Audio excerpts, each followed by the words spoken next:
wabarakatuh. Selamat pagi anak-anak. Perkenalkan, saya Ibu Aida Nurfitria. Kalian bisa memanggil saya Ibu Aida. Sebelum memulai pelajaran seni budaya atau seni rupa hari ini, marilah kita berdoa menurut agama dan keyakinan masing-masing. Berdoa, mulai. Selesai. Baik, hari ini Ibu akan memulai dengan absensi kehadiran ya. Andi, ya masuk. Sela, ya masuk. Bunga. Oke, saya kira apakah ada yang izin hari ini? Oh, Bagas. Bagas, sudah ada suratnya? Baik, nanti serahkan kepada Ibu ya. Ya, baiklah. Hari ini kita akan belajar mengenai analisis karya seni rupa. Apakah sudah ada yang tahu sebelumnya?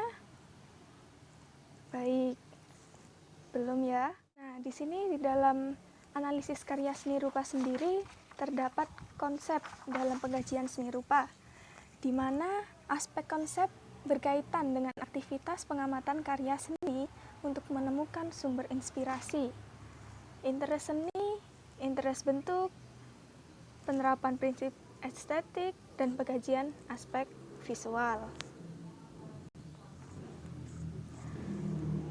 Kemudian, dalam konsep pengkajian seni rupa terdapat 4 aspek di dalamnya.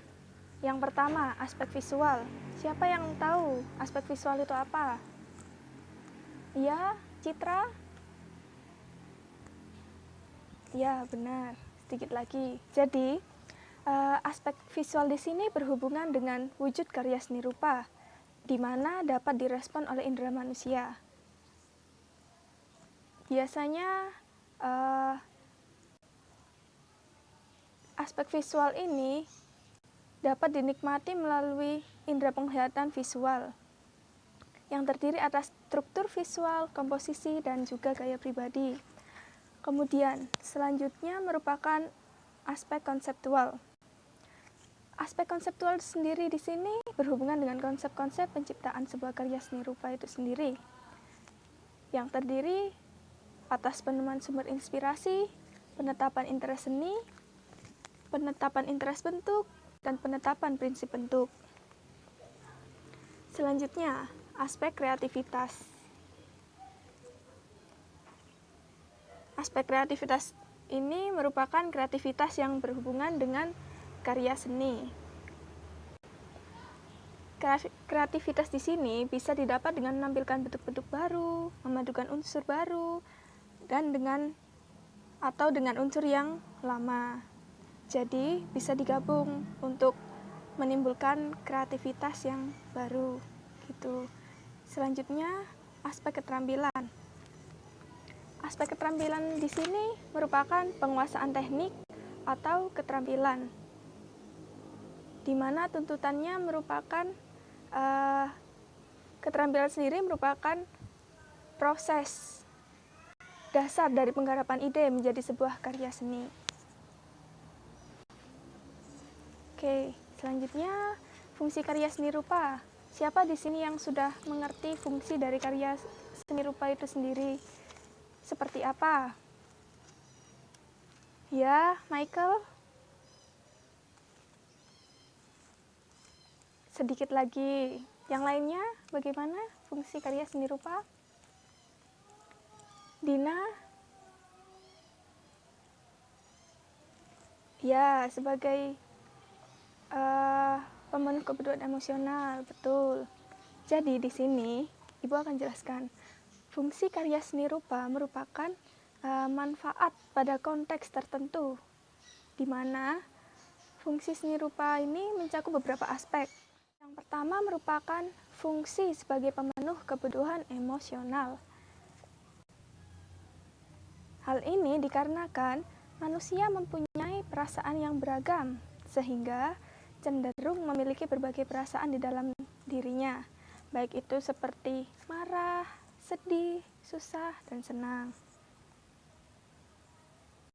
Selanjutnya, fungsi sebagai sarana komunikasi.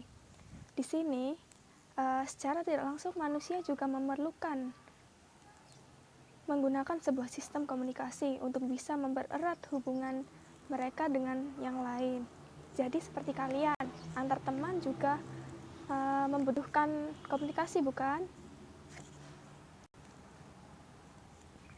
Selanjutnya, fungsi sebagai seni, sarana, peribadatan, atau keagamaan. Nah, di sini fakta yang unik merupakan ternyata seni juga bisa dipakai sebagai media untuk mendekatkan diri kepada Sang Pencipta. Kemudian adalah fungsi edukasi. Fungsi edukasi di sini, seni bisa menjadi saran untuk menyediakan informasi kepada yang lainnya, baik itu tersirat atau secara tersurat. Kemudian, seni sebagai pemenuh kebutuhan fisik. Siapa yang dapat memberikan contoh? Ya, Andre. Benar. Jadi di sini manusia memiliki kecenderungan untuk menyukai berbagai macam dan jenis hal yang indah, serta dapat dimanfaatkan untuk kehidupan mereka.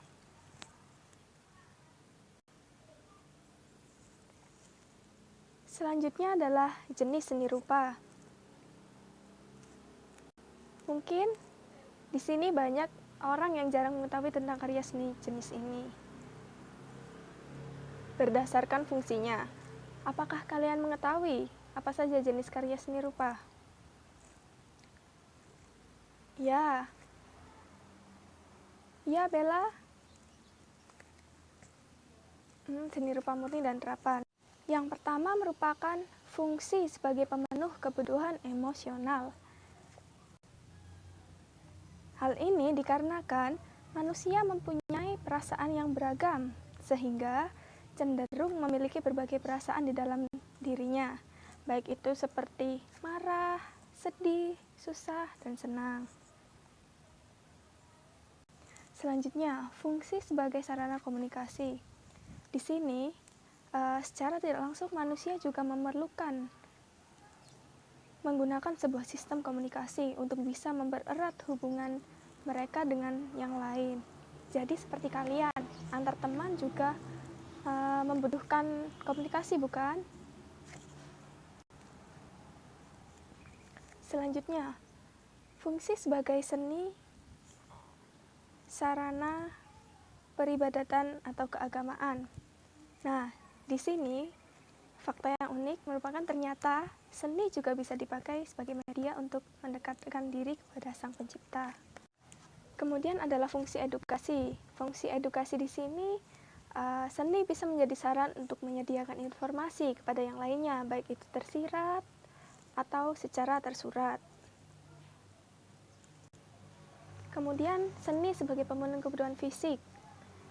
Siapa yang dapat memberikan contoh? Ya, Andre. Benar. Jadi di sini manusia memiliki kecenderungan untuk menyukai berbagai macam dan jenis hal yang indah, serta dapat dimanfaatkan untuk kehidupan mereka.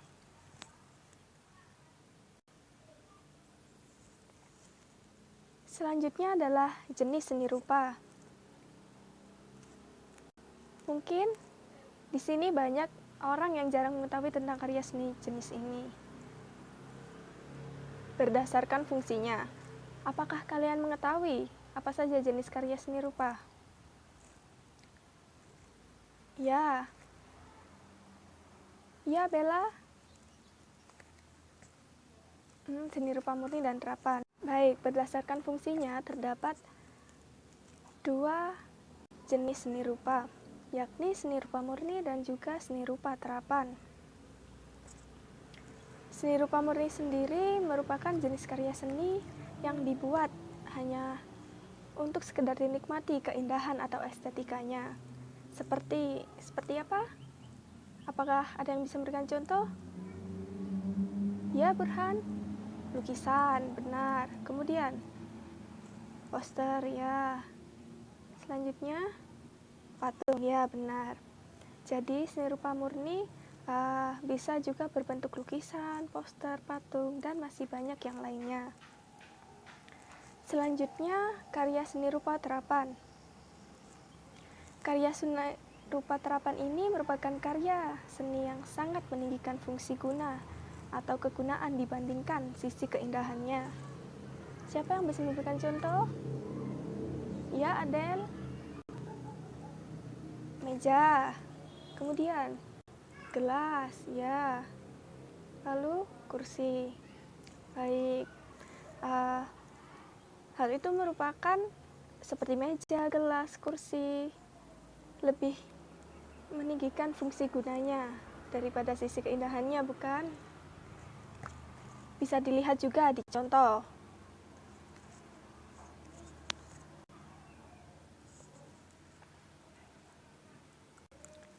Selanjutnya, tema seni rupa.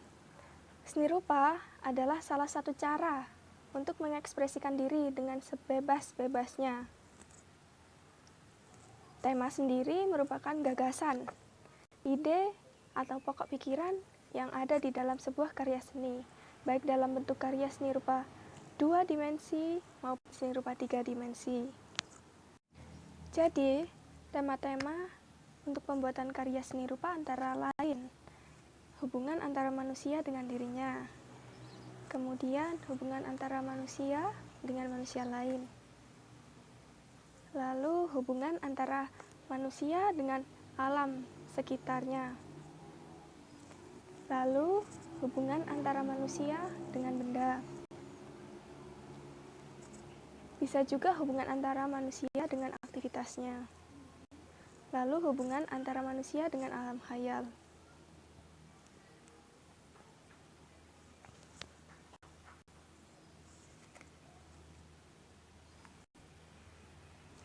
Kemudian nilai estetis. Nilai estetis pada sebuah karya seni rupa dapat bersifat objektif dan subjektif. Nilai estetis yang bersifat objektif sendiri, jika memahami keindahan karya seni rupa secara kasat mata, di mana karya seni rupa tersusun dari komposisi yang baik, kemudian perpaduan warna yang sesuai, penempatan objek yang membentuk kesatuan, dan sebagainya. Selanjutnya, untuk nilai estetis yang bersifat subjektif merupakan keindahan tidak hanya pada unsur-unsur fisik yang ditangkap oleh mata secara visual, tetapi ditentukan oleh selera orang yang melihatnya. Baik, selanjutnya merupakan tokoh karya seni rupa. Apakah di antara kalian ada yang mengetahui siapa saja seniman yang Ibu berikan di slide? Baik, ya, Raden Saleh, betul. Kemudian, ya, Basuki Abdullah. Selanjutnya, ada yang mengetahui lagi? Oh, tidak tahu. Baik. Di sini, seni rupa merupakan salah satu cara untuk mengekspresikan diri dengan bebas sebebas-bebasnya, tanpa mengkhawatirkan pandangan orang lain dan tanpa dicampuri oleh sudut pandang orang lain. Tokoh seni rupa atau biasa yang disebut seniman tahu bahwa seni rupa atau seni lukis ini bukanlah karya seni yang simpel dan sederhana, justru merupakan sebuah karya yang melalui proses penciptaan yang rumit. Untuk seniman nasional, yang pertama merupakan Raden Saleh. Bisa dilihat dari lukisan yang berjudul 6 pengendara kuda mengejar rusa atau Six Horsemen Chasing Deer. Yang kedua, seniman Nusantara merupakan Basuki Abdullah yang berjudul Pertempuran Gathotkaca dan Antasena. Untuk pelukis dari mancanegara sendiri terdapat Vincent van Gogh dengan lukisan yang berjudul Starry Night. Selanjutnya, Kandinsky. Bisa dilihat komposisi lukisannya, bagaimana peletakannya, warnanya. dengan lukisan yang bertema Composition 8 atau Composition 8. Baik, setelah penjelasan yang Ibu berikan mengenai analisis karya seni rupa, kali ini kalian akan Ibu berikan tugas, yakni secara berkelompok, berjumlah 5 kelompok, bisa dimulai berhitung dari sebelah sana.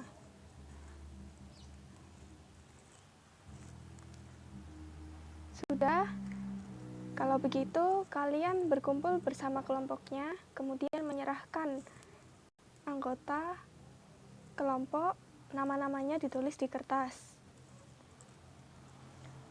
Di sini tugas kelompoknya, nanti untuk di rumah, kalian menulis nama, kemudian absen masing-masing kelompok, kemudian untuk soalnya yang pertama, jelaskan fungsi yang diperoleh dari analisis karya seni.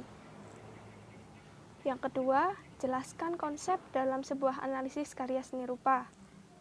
Yang ketiga, cari dan identifikasi karya seni rupa hasil karya seniman Nusantara, sejumlah 2 karya dengan seniman yang berbeda. Tugas tersebut dikumpulkan dalam bentuk printout ya. Dikumpulkan minggu depan karena waktu kita tinggal sedikit lagi. Sebelum kita mengakhiri pertemuan kita kali ini, apakah ada yang perlu ditanyakan? Apakah ada yang mau bertanya?